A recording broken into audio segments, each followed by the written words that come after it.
Je vous invite à tourner avec moi dans 1 Pierre. Pas de surprise ce matin, 1 Pierre.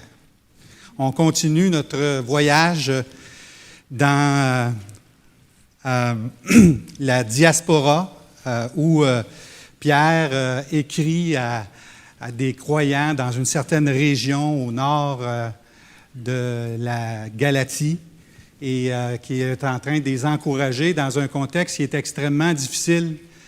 C'est au temps où Néron est empereur et puis les croyants, les chrétiens de Rome ont été accusés d'avoir mis le feu à Rome. Je pense qu'Emmanuel t'a étudié à Rome, hein? Est-ce qu'il y a encore des ruines de ça? Non. Alors, ils vivent dans un contexte qui est extrêmement difficile parce qu'il y a une loi romaine qui avait un châtiment extrêmement sévère pour ceux qui étaient incendiaires. La ville de Rome était construite toutes reliées une après l'autre et il y avait souvent des incendies, puis c'était très dangereux que toute la ville passe au feu au complet.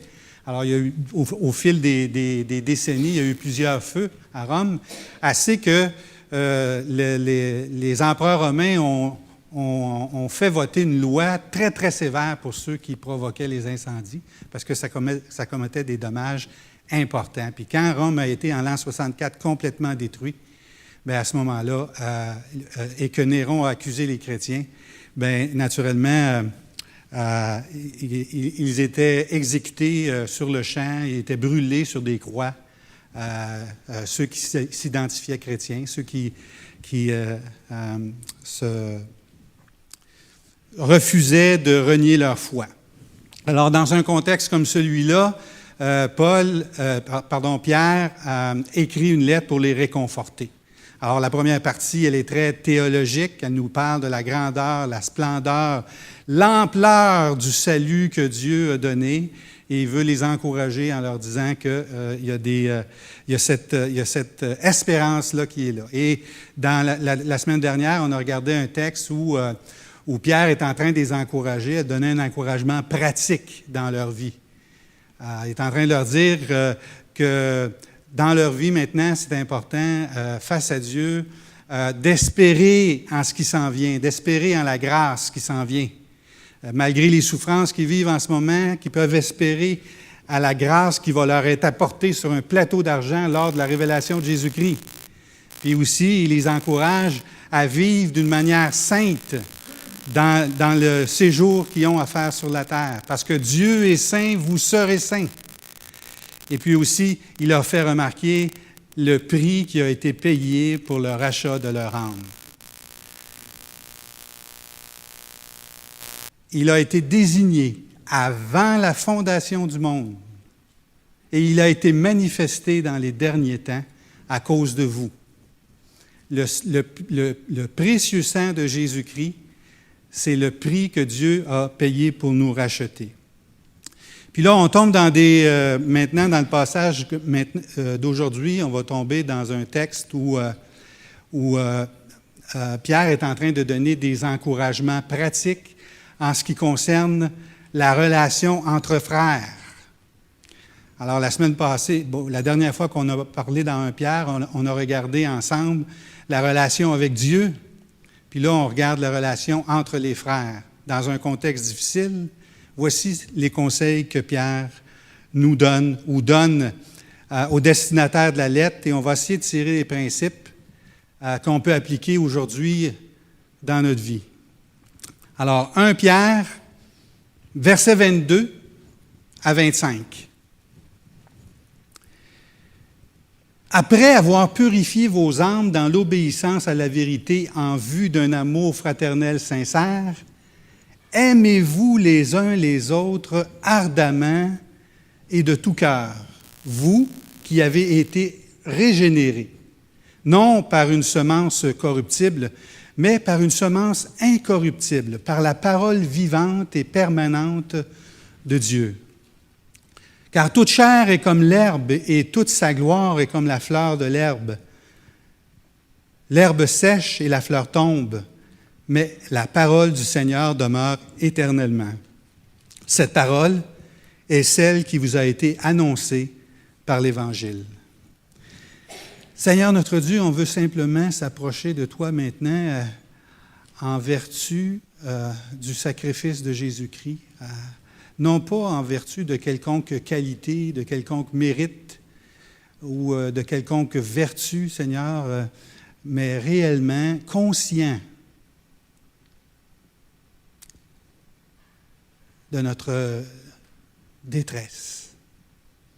Et avec le sang de Christ, nous avons accès maintenant à ta présence et nous te demandons, Seigneur, d'un cœur humble, Seigneur, de nous rencontrer ce matin, de nous visiter au travers de ta parole et de nous apporter cet encouragement, Seigneur, que nous avons besoin. On te demande ces choses au nom précieux de Jésus-Christ et pour sa gloire à lui seul. Amen. Alors, le texte que je viens de lire, le point central du texte, c'est, vous l'aurez compris, c'est « Aimez-vous les uns les autres ». Aimez-vous les uns les autres. En fait, le texte qu'on vient de lire, c'est une seule phrase, ou presque une seule phrase. Et le seul verbe, le verbe central, c'est l'amour. Et Pierre invite les gens qui sont dans la souffrance à s'aimer les uns les autres. Maintenant, quand on regarde ce texte-là, il y a deux questions qu'on se pose. En tout cas, il y a deux questions que je me suis posées en regardant cette affirmation-là, ou cet ordre-là, ce commandement-là. C'est qu'est-ce que ça veut dire s'aimer les uns les autres? Qu'est-ce que ça veut dire s'aimer les uns les autres? Est-ce que nous, on s'aime les uns les autres? La deuxième question, c'est ça a l'air de quoi une Église qui s'aime les uns les autres? À quoi ça ressemble? Puis Pierre, il donne quelques qualifications ici. Hein. Il dit « Aimez-vous les uns les autres ardemment et de tout cœur. » Qu'est-ce que ça veut dire aimer quelqu'un ardemment puis de tout cœur?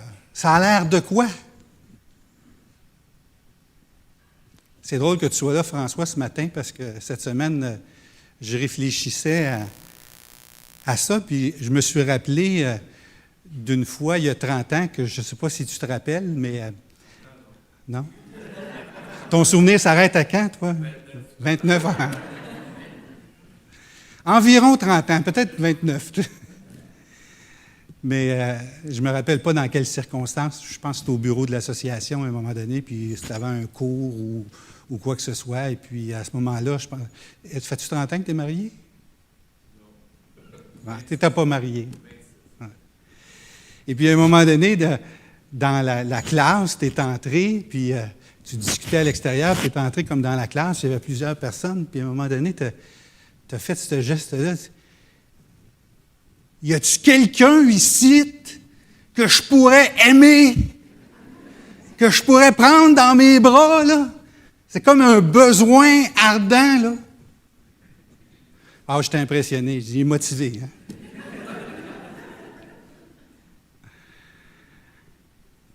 Le mot ardemment, ça veut dire jusqu'au bout de mes forces. C'est comme quelqu'un qui lève les haltères, là, puis là, il est vraiment, là, tu sais, à la limite, là, il y a quelqu'un qui est en haut pour le retenir si jamais il n'est plus capable. Puis là, le visage tout rouge, puis les veines qui sont sorties, puis il force, là. Aimez-vous les uns les autres comme ça, là. C'est épuisant, ça, cet amour-là. Aimez-vous les uns les autres de tout cœur. De tout notre cœur. Ah, c'est vraiment puissant comme demande. La question que je me pose, c'est est-ce que c'est réaliste? Est-ce que quelqu'un peut aimer comme ça tout le temps? François, il est revenu sur la terre, là.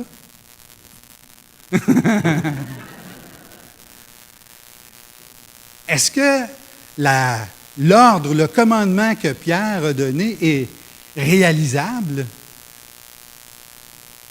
Est-ce que ça existe, une Église où les gens s'aiment ardemment comme ça, puis de tout cœur?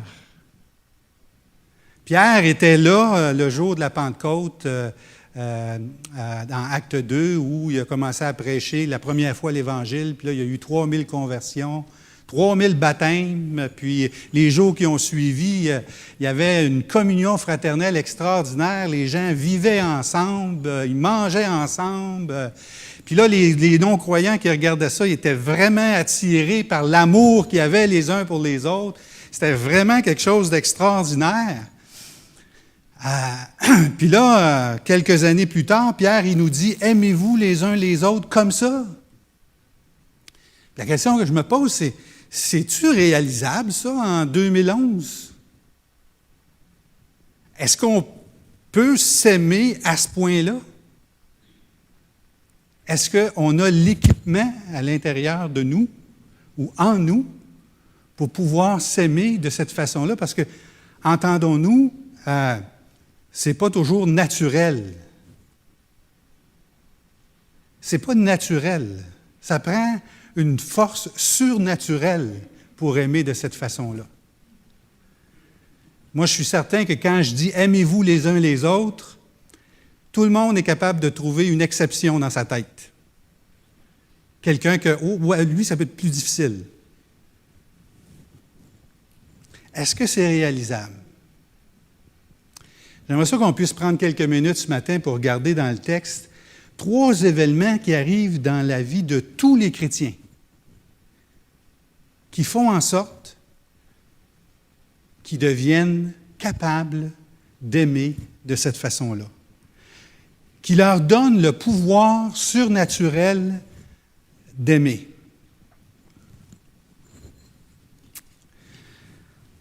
Alors, le pouvoir surnaturel d'aimer survient après la purification. Regardez ensemble au verset 22. Après avoir purifié vos âmes dans l'obéissance à la vérité. Après avoir purifié vos âmes. Alors, on reçoit le pouvoir surnaturel d'aimer après la purification. La pureté s'acquiert complètement. C'est-à-dire que en entier, parfaitement, d'un seul coup. Le verbe qui est utilisé pour parler de purifier dans le texte ici est un verbe qui est au parfait. Quand on a un verbe au parfait en grec, je pense que c'est la même chose en français, on parle d'une action qui a été accomplie dans le passé complètement. Il n'y a rien à ajouter. C'est vraiment une action qui a été accomplie, elle est parfaite, elle est correcte, elle est arrêtée, elle est complétée. C'est comme Claire-Marie ou Mélo qui font un tableau, là, puis à un moment donné, là, ils disent « OK, là, c'est le dernier coup de pinceau, c'est complété, c'est terminé. » C'est parfait pour l'auteur, là. Et ici, il parle d'une purification qui est complétée dans le passé, mais qui a aussi des répercussions sur le présent. Par exemple, dans Jean 19, quand Jésus est sur la croix, puis il dit « Tout est accompli. Tétélestai. Tout est accompli. » Ça veut dire qu'il n'y a plus rien à ajouter à ce qui doit être fait pour le salut des hommes. Le sacrifice est payé complètement, entièrement. Il n'y a rien à rajouter. Il n'y a pas personne qui peut rajouter quelque chose à ça. Et cette action-là, qui est au temps parfait, elle a des répercussions jusqu'à nous aujourd'hui. Encore. Et il dit ici, après avoir purifié vos âmes dans l'obéissance. Alors, c'est dans un contexte du salut. Les versets précédents parlent de, comme je vous ai mentionné tantôt, où où Dieu est en train de dire que Jésus-Christ a été désigné d'avance avant la fondation du monde et il a été manifesté dans les derniers temps afin que vous croyiez. Alors, on est en train de parler du salut qui est complété, qui est complètement entier. Et puis là, ensuite, on parle du temps du Verbe qui est parfait. Puis ensuite, on a un exemple de Jésus et de Pierre dans Jean 13. Si vous voulez tourner avec moi dans Jean 13.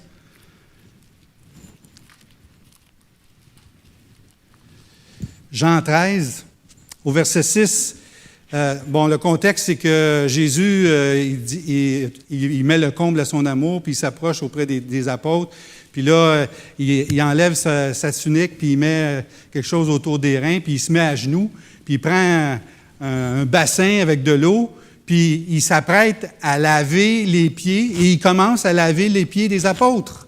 Et puis là, quand il arrive Pierre, il dit « No way, tu vas pas me laver les pieds. » Puis là, Jésus il a dit « Si je ne te lave pas les pieds, tu n'auras pas de part avec moi. » Puis au verset 10, Jésus lui dit « Celui qui s'est baigné n'a pas besoin de se laver, sauf les pieds.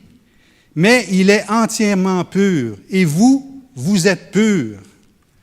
Non, et non pas tous. » Puis je pense qu'il parle de la pureté définitive que donne le salut par anticipation au fait qu'il va mourir bientôt et que les apôtres ont cru, ils ont entendu la parole puis ils ont cru.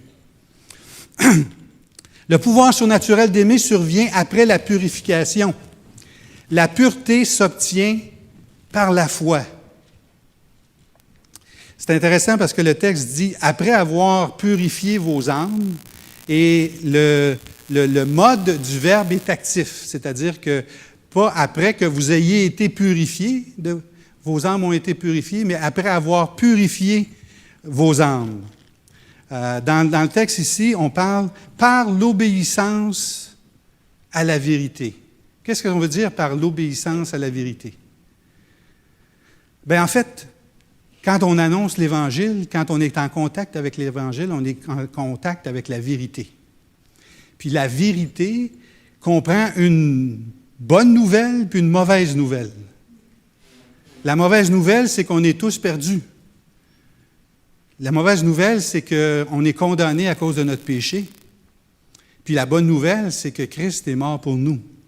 Et quand on est en contact avec cette vérité-là, il y a une action qui vient de l'homme qui est de recevoir cette vérité-là, de l'accepter et d'y adhérer, de fusionner avec elle, d'obéir à la vérité. En fait, l'obéissance à la vérité, ici, c'est un synonyme de la foi. Quand on dit on est sauvé par la foi, c'est qu'on est sauvé face à une réalité, face à une vérité. Notre part, c'est de l'accepter, c'est de la recevoir complètement. C'est d'y adhérer. Dans l'Ancien Testament, il y avait un rituel de purification. Alors, même Jésus, quand il a guéri un lépreux, dans Marc, chapitre 1, il lui dit « Va voir les sacrificateurs, puis fais ce que Moïse a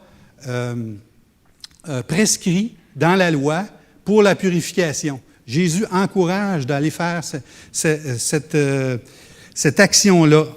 Alors, puis on voit même dans Lévitique 14, 8, on voit que le lépreux, il doit faire toutes sortes de choses. Il y a un oiseau, il y en a un qui est immolé, son sang est versé, il trempe l'oiseau 7 fois dans un cuve. Après ça, on voit que l'homme lave ses vêtements, il se rase complètement et il prend un bain qui le rend pur. Alors, survient la purification, la pureté s'obtient par la foi. Le pouvoir surnaturel d'aimer survient après la purification. La pureté est un prérequis. Verset 22 encore. En vue d'un amour fraternel. Après avoir purifié vos âmes dans l'obéissance à la vérité, en vue d'un amour fraternel. En fait, c'est comme si Pierre est en train de nous dire qu'on a été purifié pour un amour fraternel. C'est comme le but de la purification, c'est d'aller dans la direction d'un amour fraternel. Le texte grec dit « Philadelphia ». Ça vous dit quelque chose, Philadelphia? Philéo plus, c'est Adelphos, en tout cas. Philéo plus Adelphos égale amour plus frère. Alors, vous penserez à ça quand vous allez regarder les séries éliminatoires, vous allez voir l'équipe de Philadelphie. avec le gros P, là, vous penserez amour fraternel. On a été sauvés en vue de ça. Dans le texte que je viens de lire dans Lévitique, où il y a toute une cérémonie pour laver les vêtements, puis tout ça, tout de suite après, ce qu'il est dit, c'est après, entièrement, mais après, ensuite seulement, il retournera au camp. Et tous les rituels de purification dans l'Ancien Testament doivent sortir du camp, faire une purification à l'extérieur du camp, puis après seulement qu'ils sont purs, ils peuvent revenir dans le camp. Donc, il y a une purification en vue de revenir dans le camp. Et sincèrement, le mot qui est employé dans le Nouveau Testament, en fait, ce qui est écrit, c'est sans hypocrisie. Pas comme des comédiens. Parce que quand on parle du mot hypocrite en grec, c'est le mot qui était désigné pour ceux qui faisaient du théâtre. On appelait ça nous, on appelle ça des comédiens, eux autres, ils appellent ça des hypocrites. À cause de ce que vous savez. Là. Alors, le pouvoir surnaturel d'aimer survient après la purification. Le pouvoir surnaturel d'aimer s'obtient à la nouvelle naissance. Verset 23, « Vous qui avez été régénérés. » Qu'est-ce que ça veut dire, être régénéré? C'est être rené, recréé, une renaissance. C'est une nouvelle naissance. La nouvelle naissance ne provient pas d'une semence naturelle. Le texte mentionne ici, ce n'est pas par une semence corruptible. C'est comme ça que ça fonctionne dans le monde naturel. Une semence, on met ça en terre, la semence meurt, elle est corruptible, elle n'est pas éternelle, elle meurt. Et puis, de cette mort-là va naître quelque chose de vivant qui, lui aussi, va mourir. C'est le cycle naturel des choses. À un moment donné, il n'y a rien qui est éternel dans le cycle de la nature naturelle. Et même la graine meurt et la plante qu'elle va faire pousser va mourir aussi. Mais il s'agit d'une semence qui est surnaturelle, qui est incorruptible. La nouvelle naissance provient d'un acte providentiel, un acte qui vient de Dieu. On ne peut pas organiser sa propre naissance, on ne peut pas planifier sa propre naissance. En tout cas, si vous êtes capable de faire ça, il faudrait qu'on se parle après la réunion. Et là, il y a une dimension où ça vient de Dieu directement, qui nous a choisis pour nous faire naître à une nouvelle vie. Le pouvoir surnaturel d'aimer s'obtient à la nouvelle naissance. La nouvelle naissance s'accomplit quand la parole de Dieu entre dans notre cœur. Il vient un moment donné où on entend la parole de Dieu, on entend la vérité, et cette vérité-là, elle entre dans notre cœur. Ensuite, elle s'installe, elle prend racine, et tout à coup, on devient une créature vivante. Une nouvelle créature. Le pouvoir surnaturel d'aimer s'obtient à la nouvelle naissance. La nouvelle naissance permet la communion avec le Père. Alors ça, c'est un élément qui nous donne l'outil pour être capable d'aimer nos frères. La nouvelle naissance permet la transmission des gènes.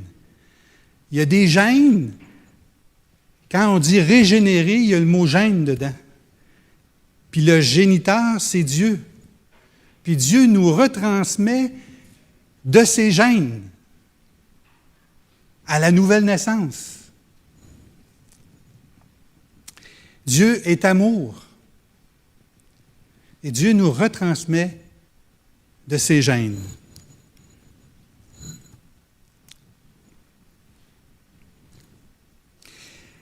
La nouvelle naissance permet l'intégration à la famille. Un nouveau-né, il est intégré automatiquement à la famille. Il est, comme vous savez, dans une famille, à un moment donné, le père, la mère, l'enfant, là, il le ramène de l'hôpital, il l'amène à la maison. Tout à coup, il y a une notion d'amour fraternel, de relation fraternelle entre eux. Le pouvoir surnaturel d'aimer est nourri par la parole de Dieu. Le pouvoir surnaturel d'aimer est nourri par la parole de Dieu.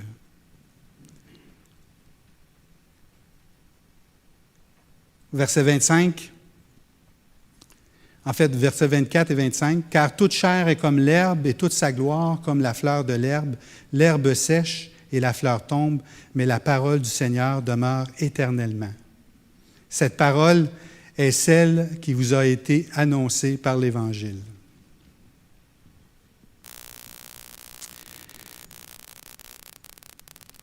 Elle est nourrie, c'est-à-dire notre pouvoir surnaturel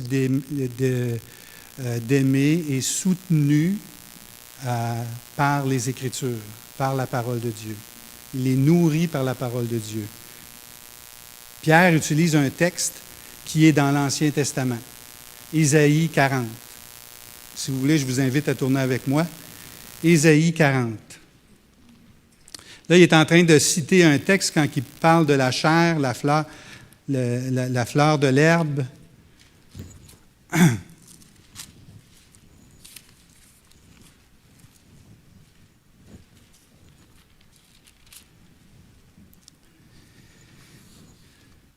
Il est en train d'utiliser un texte, lire un texte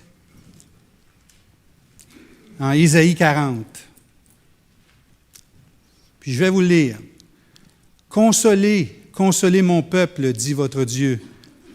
Parlez au cœur de Jérusalem et criez-lui que son combat est terminé, qu'elle est graciée de sa faute, qu'elle a reçu de la main de l'Éternel au double de tous ses péchés. Une voix crie dans le désert, ouvrez le chemin de l'Éternel, nivelez dans la steppe une route pour notre Dieu. Que toute vallée soit élevée, que toute montagne et toute colline soient abaissées, que les reliefs se changent en terrain plat, que les escarpements en vallons. Alors la gloire de l'Éternel sera révélée en toute chair à la fois, et toute chair à la fois le verra. Car la bouche de l'Éternel a parlé. Une voix dit « Crie !» et l'on répond « Que crierai-je » Toute chair est de l'herbe, et tout son éclat comme la fleur de l'herbe. L'herbe sèche, la fleur se fane. Quand le vent de l'Éternel souffle dessus, certes le peuple est de l'herbe sèche et la fleur se fane, mais la parole de notre Dieu demeure éternellement. Des paroles de consolation, des paroles de réconfort dans un contexte où le peuple souffre énormément, dans un contexte de déportation par le roi de Babylone, dans un contexte où les Juifs, à ce moment-là, étaient châtiés par Dieu leur Père. Et puis Dieu, par sa parole, leur a dit, les circonstances que vous voyez en avant de vous autres, là, ils vous paraissent catastrophiques, mais ces choses-là vont passer. Le roi de Babylone, qui est extrêmement cruel, puis qui rase les maisons, puis qui arrache vos familles, puis qui l'amène, c'est comme l'herbe. Sa gloire, elle pousse, l'herbe pousse, puis elle sèche, puis elle meurt. Mais il y a une chose qui est sûre et certaine, c'est que la parole de Dieu, elle demeure éternellement. Et dans le même contexte dans le contexte de 1 Pierre, c'est un peu la même situation. Pierre a écrit la lettre à ceux qui sont dispersés, à ceux qui sont étrangers, qui ont été déportés de Rome et qui vivent des situations difficiles à ce moment-là. Et puis, il prend cette consolation, cette parole de consolation qui vient de l'Ancien Testament pour soutenir son œuvre, soutenir les croyants.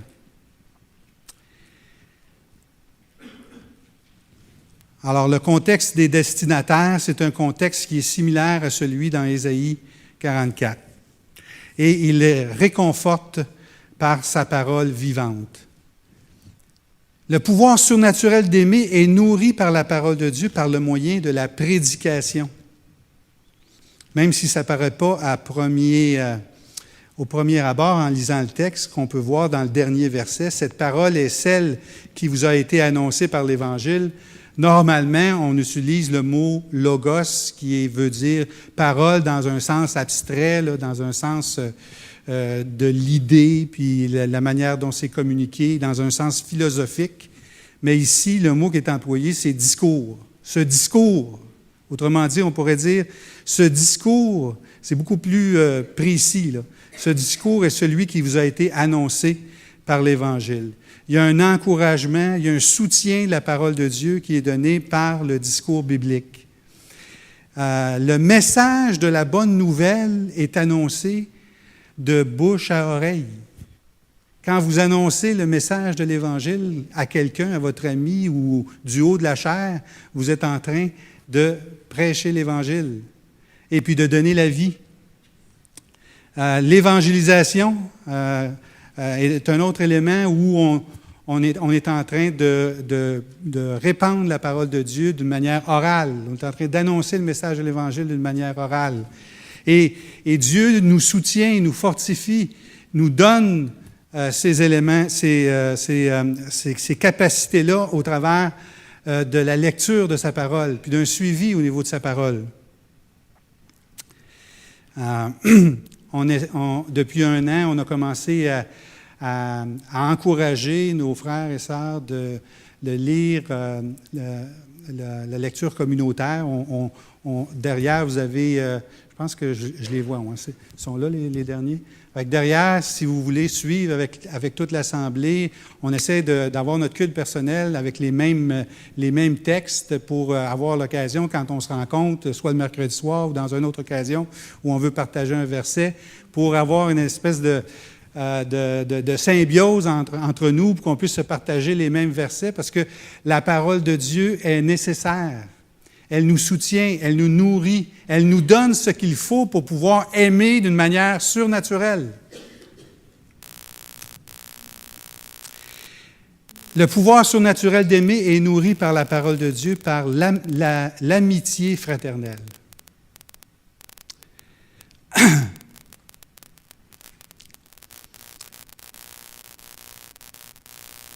Au travers de l'amitié fraternelle, on peut avoir des temps de communion. On essaie d'encourager les animateurs jeunesse de bâtir des relations d'amitié avec les jeunes. Dernièrement, je suis allé au GEE, au Cégep Montmorency, puis ce qu'on s'est dit à la fin, c'est que il faut apprendre à bâtir des relations d'amitié sur lesquelles on peut partager le message de l'Évangile. Au travers de cet accompagnement-là, de cet encouragement-là, que nous allons pouvoir nous aimer les uns les autres par la parole de Dieu, en partageant la parole de Dieu ensemble.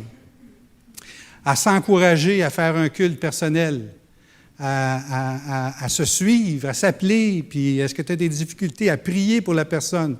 François, dans sa prière, parlait de l'amour fraternel, de s'appeler les uns les autres. Et puis, effectivement, il y a un élément d'encouragement au travers de la parole de Dieu qui nous donne une idée de ce que serait une Église qui s'aime les uns les autres ardemment et de tout cœur. Annoncer Christ. Vous connaissez ce verset-là? Colossiens 1, 28. Annoncer Christ. En instruisant, en encourageant, en accompagnant, en utilisant la parole de Dieu pour se fortifier l'un l'autre.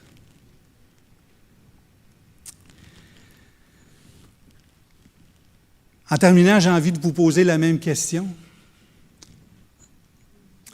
Ou j'ai envie de vous poser une question premièrement. Est-ce que vous avez reçu le pouvoir d'aimer d'une manière surnaturelle?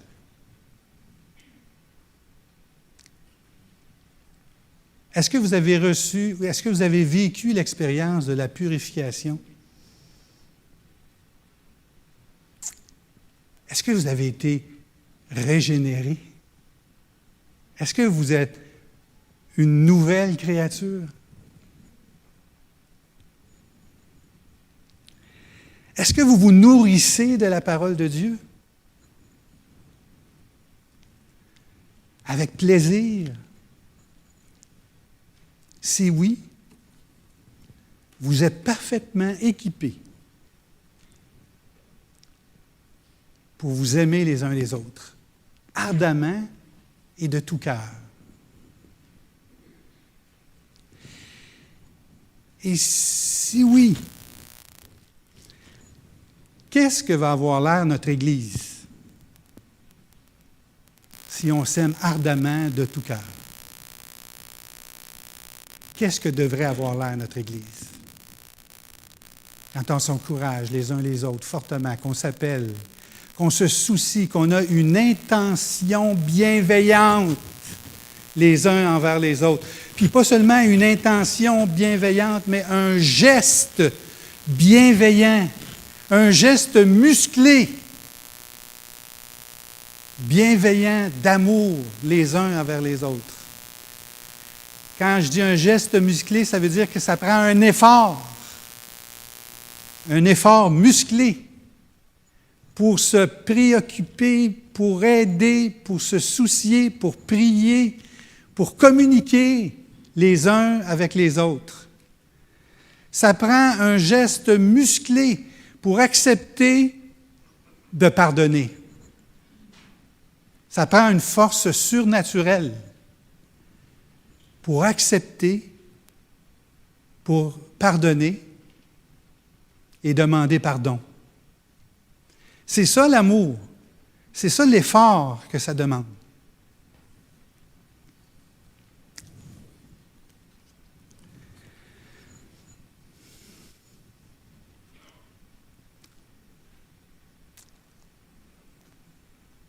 Sommes-nous une Église qui s'aime les uns les autres ardemment?